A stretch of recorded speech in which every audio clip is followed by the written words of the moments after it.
ফুটন্ত গরম জলে মাছের ডিম দিয়ে অবাক করা রেসিপি।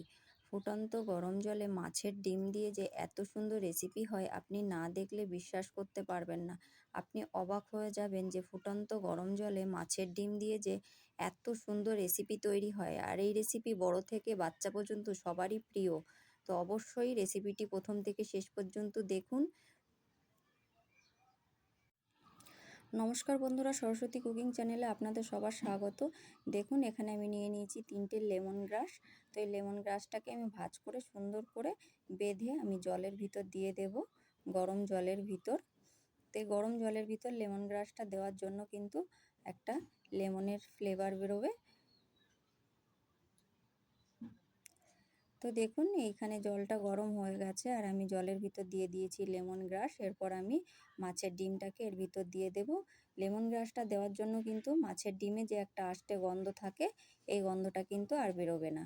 তো যাই হোক, গরম জলের ভিতর আমি মাছের ডিমটাকে দিয়ে সুন্দর করে মাছের ডিমটাকে সেদ্ধ করে নেব।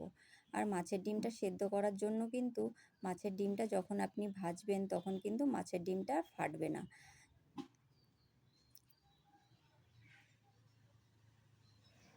তো মাছের ডিমটাকে আমি নেড়ে চেড়ে ভালো করে সেদ্ধ করে নিয়েছি। এবার আমি একটা ছাঁকনি দিয়ে ভালো করে ছেঁকে তুলে নেব। তো জলের থেকে ভালো করে ছেঁকে আমি মাছের ডিমটাকে উঠিয়ে নেব। জলটাকে ভালো করে ঝরিয়ে যেন একদম জল না থাকে, সেইভাবেই আমি জল থেকে ছেঁকে তুলে নেব। তো দেখুন জল থেকে ছেঁকে আমি মাছের ডিমটাকে এরপর আমি মাছের ডিমের ভিতর দিয়ে দেব আদা রসুনের পেস্ট। আমি 2-3 চামচ আদা রসুনের পেস্ট দিয়ে দেব, মানে ডিমের পরিমাণ হিসাবেই কিন্তু আমি আদা রসুনের পেস্টটা দেব। তো যে যেমন মাছের ডিম নেবেন সেই হিসাবেই কিন্তু আদা রসুনের পেস্টটা দেবেন। তো আদা রসুনের পেস্ট দিয়ে দিয়েছি। এরপর আমি এর ভিতরে দিয়ে দেব হলুদ গুঁড়ো,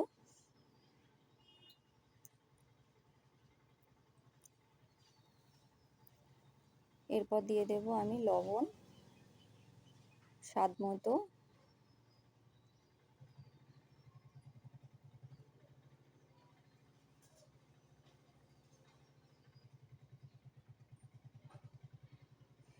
দিয়ে দেব আমি গোলমরিচ গুঁড়ো।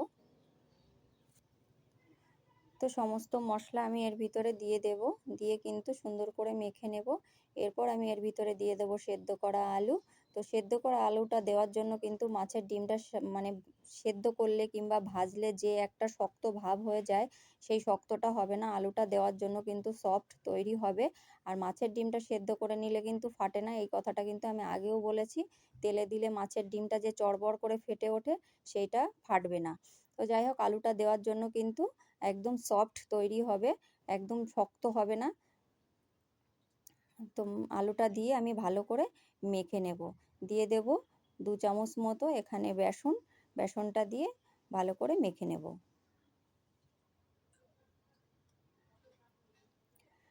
সুন্দর করে সফট করে মেখে নিতে হবে, একদম মেখে একটা ডো তৈরি করতে হবে।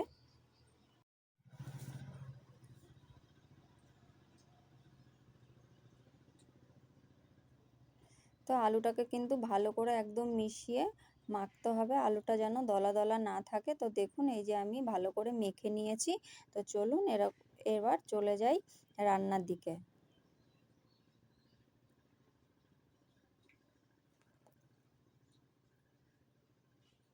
তো উনানে কড়াই বসিয়ে দিয়েছি আর কড়াইটা গরম হয়ে গেছে। কড়াইয়ের ভিতর দিয়ে দেব আমি সর্ষের তেল।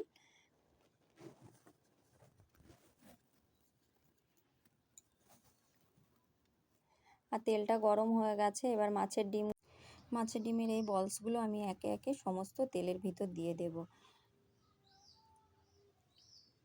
তো তেলের ভিতর দিয়ে এগুলোকে কিন্তু আমি সুন্দর করে গোল্ডেন ব্রাউন, তো বলসগুলোকে আমি গোল্ডেন ব্রাউন করে কিন্তু নেড়ে চেড়ে ভেজে নেব।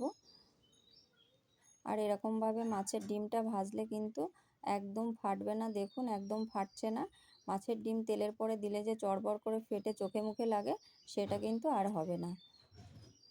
তো দেখুন এই যে আমি গোল্ডেন ব্রাউন করে ভেজে নিয়েছি। তো এরকম করে গোল্ডেন ব্রাউন করে আমি ভেজে উঠিয়ে নেব।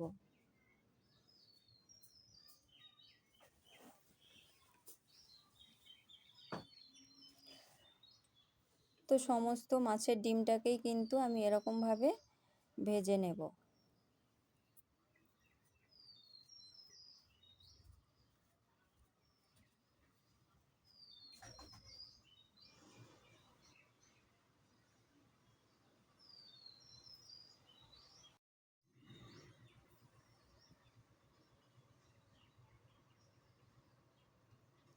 তো সমস্ত মাছের ডিমগুলোকে ভেজে নিয়েছি। ওই একই তেলের ভিতর দিয়ে দেবো আমি গোটা গরম মশলা,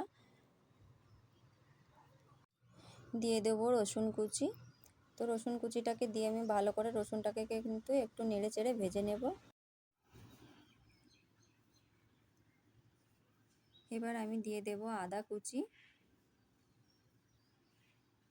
এরপরে দিয়ে দেব কুচানো কাঁচা লঙ্কা, দিয়ে সমস্ত কিছু আমি সুন্দর করে একটুখানি ভেজে নেব, বেশি ভাজবো না, সামান্য একটু কাঁচা গন্ধটা চলে যাবে সেরকম আমি ভেজে নেব।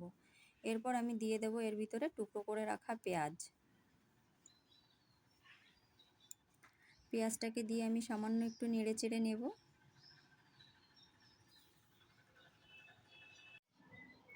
তো পেঁয়াজটাকে আমি নেড়ে চেড়ে ভেজে নিয়েছি। এরপর আমি দিয়ে দেবো এর ভিতর ক্যাপসিকাম কুচি,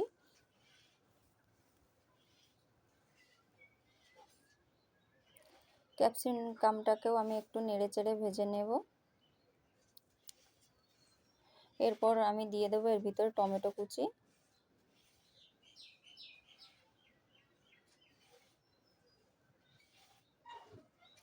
বন্ধুরা এরকমভাবে যদি আপনি মাছের ডিম রান্না করেন খেতে কিন্তু অসাধারণ হবে। তো এর ভিতরে দিয়ে দিলাম আমি স্বাদ মতো লবণ।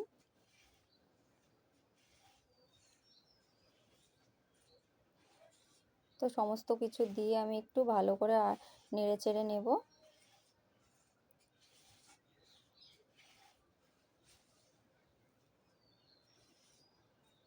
এরপর আমি এর ভিতরে দিয়ে দেব অল্প একটু সয়া সস।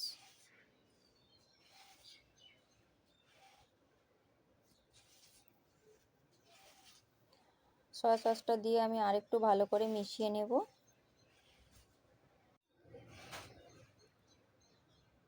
এরপর আমি এর ভিতরে দিয়ে দেব 2 চামচ টমেটো সস। তো বন্ধুরা আমার কাছে চিলি সসটা নেই, সেই জন্য আমি চিলি সসটা দিতে পারলাম না। সয়া সস আর টমেটো সসটা দিয়েই আমি পুরো রান্নাটা করে নেব। তো যাই হোক, টমেটো সসটা দিয়ে আমি ভালো করে নেড়ে চেড়ে নিয়েছি। এর ভিতর সমস্ত আমি মাছের ডিমের বলসগুলো দিয়ে দেব।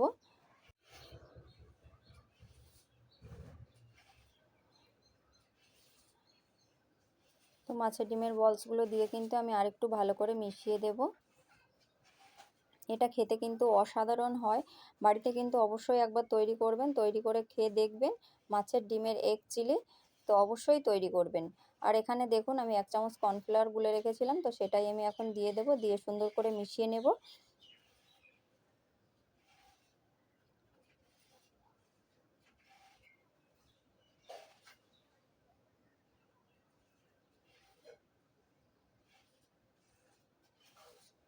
এই রান্নাটা কিন্তু বাচ্চা থেকে বড় সবাই খেতে ভালোবাসবে, সবাই মানে সবারই প্রিয়, সবাই খেতে পারবে।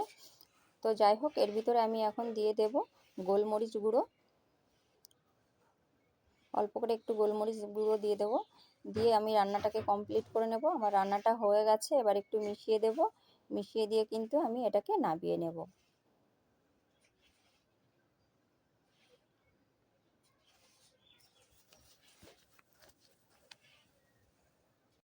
তো দেখুন আমি তৈরি করে নিয়েছি মাছের ডিমের এগ চিলি। তো অবশ্যই বাড়িতে একবার এরকমভাবে মাছের ডিম দিয়ে তৈরি করে খেয়ে দেখবেন, ভীষণই ভালো লাগে। আর আমার রেসিপি যদি ভালো লাগে তাহলে লাইক কমেন্ট শেয়ার করবেন, আর প্লিজ চ্যানেলটিকে সাবস্ক্রাইব করে আমার পাশে থাকবেন।